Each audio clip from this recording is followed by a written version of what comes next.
آدمی دوست ہے، ہندوستان کا بھی آدمی دوست ہے، بنگلہ دیش کا بھی آدمی دوست ہے، افغانی بھی دوست ہے، لیکن اس دوستی میں کتنا فرق ہے؟ اپنے محلے کا جو آدمی اس سے جتنی دوستی ہوگی ظاہر ہے غیر کے محلے میں اتنی نہیں ہوگی، پھر اس سے آگے نہیں ہوگی، پھر اس سے، تو اس طرح سے درجات ہے۔ تو اللہ کے دوست سارے مومنین ہیں جو اللہ سے ڈرتے ہیں اور اللہ کے اوپر ایمان لاتے ہیں۔ تب اس دوستی کے اندر تھوڑا بہت فرق آتا ہے، کوئی اللہ سے زیادہ قریب ہے، تھوڑی اللہ سے دور ہے، جو جتنی عبادت، جو اللہ سے جتنا قرب حاصل کرنا چاہتا ہے وہ تو اللہ سے قرب حاصل کرتا ہے۔ تب ولی اللہ سب ہیں، ولی اللہ سب ہیں۔ البتہ ان جو لوگوں نے طوطے، کھوتے، کھچڑے پچڑے اور سب کے اوپر درگاہیں بنائی ہوئی ہیں، جن کی نہ کوئی ہسٹری ہے، جن کی نہ کوئی تاریخ ہے، جن کا نہ کوئی لتا ہے، نہ کوئی پتہ ہے، کوئی غیبن شاہ ہے، کوئی بھولے شاہ ہے، کوئی برہنہ شاہ ہے، کوئی ننگے شاہ ہے، کوئی مرغے شاہ ہے، کوئی اجالے شاہ ہے، کوئی ادھیرے شاہ ہے، کوئی پیلے شاہ ہے، کوئی طوطے شاہ ہے، کوئی بلی شاہ ہے، کوئی فلانے کی چوچے شاہ ہے، کوئی فلاں، یہ ان کے ولی ہیں۔ کن کے ولی ہیں؟ ان کے ولی ہیں۔ انہیں وہ تاریخ اللہ ہی بہتر جانے وہ کیا تھے، وہ بیچارے مر گئے۔ اگر وہ ولی تھے وہ مر گئے تو اللہ کے ہاں انہوں نے اپنا بدلہ لے لیا، وہ جنت میں ہوں گے، وہ تمہیں کیا دے سکتے ہیں؟ نہیں ہم ان کے وسیلے سے مانگے۔ بس ظالم وسیلہ، تو دیکھا تھا وہ ولی ہے کیا ہے؟ ارے تجھے کیسے معلوم ہوا یہ ولی ہے؟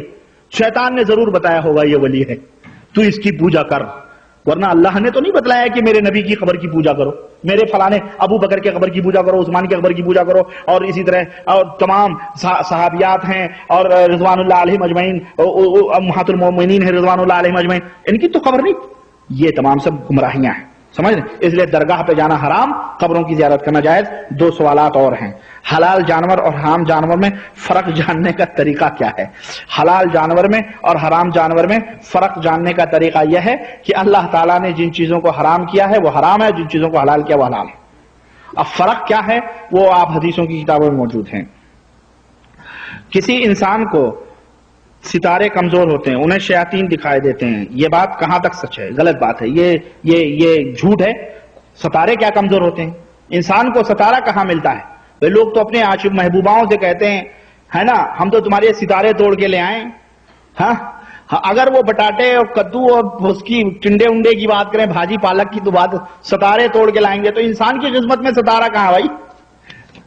ستارہ بہت دور ہے، ستارے توڑنا تو بڑے وہی آنکھوں میں تارے نظر آنا ہے، ستارہ توڑنا آنکھوں میں تارے نظر آ جائیں گے، میاں دانتوں سے پسینے آئیں گے آپ کے اگر ستارے توڑنے کی بات کریں گے تو۔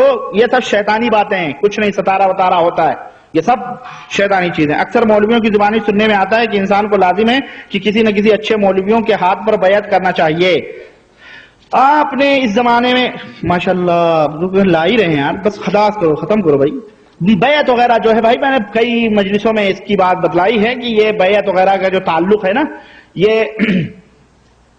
بیعت کن چیزوں پہ ہوتی ہے؟ یہ جو ہمارے جیبوں کے اوپر بیعت ہوتی ہے، پیٹوں کے اوپر بیعت ہوتی ہے، یہ بیعت اسلام اس بیعت کا مطلب نہیں ہے۔ یہ مولوی جو ہوتے ہیں جھوٹے لوگ ہیں جو کہتے ہیں کسی نہ کسی کے ہاتھ پہ بیعت کرو۔ اللہ کے رسول صلی اللہ علیہ وسلم کی وہ صحیح اور پیاری حدیث جس میں اللہ کے نبی صلی اللہ علیہ وسلم نے فرمایا کہ جس کے گردن میں بیعت نہ ہو وہ جاہلیت کی موت مرے گا، اس کا غلط مطلب یہ نکالتے ہیں، یہ مطلب لیتے ہیں جیسے محلے محلے میں بیعت جو ہو رہی ہے ہمارے ہاں۔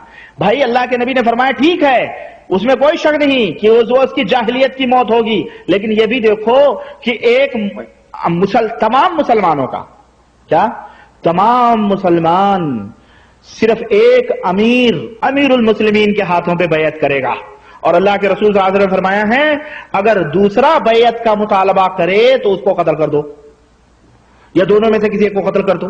ہاں تو آج تو گلی گلی میں بیعت ہو رہی ہے، تو ایک کو اپنا لو بقیہ سب کو قتل کر دو، پھر بیعت کرو، جائز ہے۔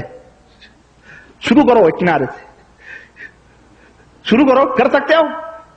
میاں محلے محلے میں فوجیں کھڑی ہو جائیں گی، ابے میرا پیر بڑا طاقتور ہے، ابے تیرا پیر کون سا بڑا طاقتور ہے؟ میرا پیر گائے بھینسوں کو بتا دیتا ہے، اور تیرا پیر یہ آنکھ اٹھا دے تو پتہ نہیں شمس و قمر پہ پسینے آ جائیں۔ اس طرح کے مباحثے شروع ہو جائیں گے، پھر ملک چھوڑو، گھر گھر میں لڑائی شروع ہو جائے گی، ہے نہیں؟ محلے محلے میں تم اس کو قتل کرو گے، ٹھیک ہے شروع کرو، پھر اچھی بات ہے۔ اس طرح کوئی ایک تو بچے گا، جس دیے میں جان ہوگی وہ جان تو بچے گی، پھر اس کے اوپر سب متفق ہو جاؤ، بیعت کر لو، پھر جہاد شروع ہو جائے گی انشاءاللہ تعالی۔ یہ بیعت وغیرہ کھانے پینے کے دھندے ہیں۔ ہمارے گاؤں میں ایک آدمی ہے جس کو جنات پکڑا ہوا ہے، اور جب اس کا علاج کرتے ہیں تو وہ دو آوازیں بولتا نکالتا ہے. ایک آواز تو عام آواز نکالتا ہے، دوسری آواز عجیب سی نکالتا ہے. اور جب اس سے پوچھا جاتا ہے کہ دوسری آواز تم کیسے نکالتے ہو تو کہتا ہے کہ جن کی آواز ہے. کیا یہ صحیح ہے؟ کیا وہ آدمی جھوٹ بولتا ہے؟ صحیح جھوٹ بولتا ہے. وہ جن اس کی فطری آواز پہ بولتا ہے، جیسے میں بول رہا ہوں، اللہ نہ کرے اگر میرے اوپر جن آ جائے تو ایسے ہی بولوں گا. تب رہا کہ جس طرح انسانوں میں بعض لوگ ایسے ہوتے ہیں نقالی کرنے میں ماہر ہوتے ہیں، بات کریں تو ایسا لگا جیسے لڑکیاں بول رہی ہوں. بعض لوگ ٹیلی فونوں پہ اس طرح کی بات کر کے لوگوں کو بیوقوف بھی بناتے ہیں.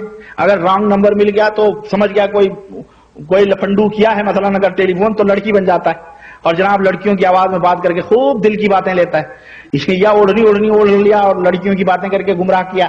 تو اس طرح کے بعض لوگ ہوتے ہیں. بعض لوگ کسی آدمی کی آواز میں غلط سلط بات بول دیتے ہیں اور سامنے والا سمجھتا فلانے کی آواز ہے، اس نے ہم کو گالی دی ہے، اس سے جھگڑا ہو جاتا ہے. تو اس میں کوئی شک نہیں، اگر وہ جنات بھی نقالی ہو اس طرح سے تو نقل کر سکتا ہے، وہ کئی لوگوں کی آوازیں بول سکتا ہے، نکال سکتا ہے. ہمارے گاؤں میں ایک آدمی ہے جس کو جنات پکڑا ہوا، اور جب اس کا علاج کرتے ہیں تو وہ دو آوازیں، یار پھر وہی. اچھا اس آواز سے پوچھا جاتا ہے تو کہیے نکالتے تو وہ کہتا ہے جن کی آواز کیا ہے. دونوں ایک ہی سوال تھے، نہیں، غلطی سے بھائی نے پیپر کا غلط استعمال کیا ہے.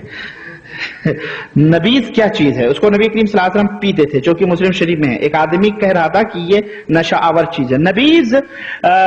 نبیذ وہ چیز ہوتی ہے نا جیسے پانی اور کھجوریں. کھجوریں آپ پانی میں رکھ دیں بھیگیں، اور جب صبح ہوتی ہے تو وہ کھجوریں جو ہے اس میں اس کا عرق اس پانی میں نکل آتا ہے، اور اس پانی کو سورج نکلنے سے پہلے پی لیا جاتا ہے. اس کو نبیذ کہتے ہیں. لیکن اگر یہی نبیذ دھوپ میں رکھ دی جائے، دن نکل آئے اور اس کو دھوپ میں رکھ دیا جائے تو دھوپ لگنے کی وجہ سے اس کے اندر ایک قسم کا نشہ پیدا ہو جاتا ہے، سکر پیدا ہوتا ہے، جس کے پینے سے اللہ کے رسول صلی اللہ علیہ وسلم نے منع کیا ہے. تو وہ نبیذ جس کے اندر سکر پیدا ہو جائے، نشہ پیدا ہو جائے، وہ حرام ہے.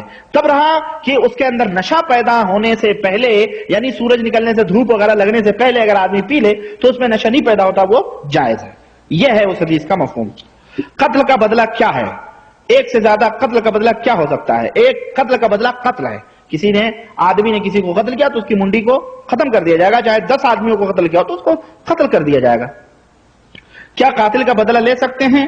اگر وہ قاتل کا بدلہ آپ نہیں لیں گے، بلکہ اس قاتل کا بدلہ اس وقت کی حکومت اور اس وقت کی گورنمنٹ لے گی، ہے نا، جو کہ مطلب جس نے قتل کیا ہے، جہاں شرعی قانون نافذ ہے. کوئی قتل کرتا نہیں لیکن قاتل اس کے وجہ سے ہی کوئی قتل کرتا نہیں لیکن قتل اس کی وجہ سے ہی ہوتی ہے، تو وہ کہاں تک ذمہ دار ہو سکتا ہے؟ وہ بھی قتل کیا جائے گا جو ذمہ دار ہے. یہاں تک کہ ایک آدمی کے قتل کرنے میں اگر 100 آدمی شریک ہیں کسی بھی طرح سے، مدد، تلوار، تیر، کسی بھی طرح سے، یعنی وہ جمع ہوئے 100 اس کو مارنے کے لیے اور 100 گرفتار ہوئے، تو ایک آدمی اگر قتل ہوا ہے تو اس کے بدلے میں ان 100 کو قتل کر دیا جائے گا. سمجھ آئیے آپ کو؟ یہ ہے. وقت کافی ہو رہا، ماشاءاللہ سب سے اخیر میں آیا. پہلے کیوں نہیں یاد دلایا؟ جا چکی میت جب زیر زمین، اب مسیحا لے کے پیغام حیات آیا تو کہتے ہیں وقت کافی ہو رہا ہے. اللہ آپ کو جزائے خیر دے. بہت بہت شکریہ.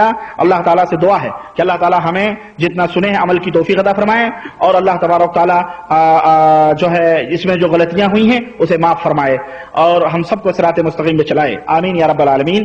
وصلی اللہ علی نبینا محمد وعلی آلہ وصحبہ اجمعین.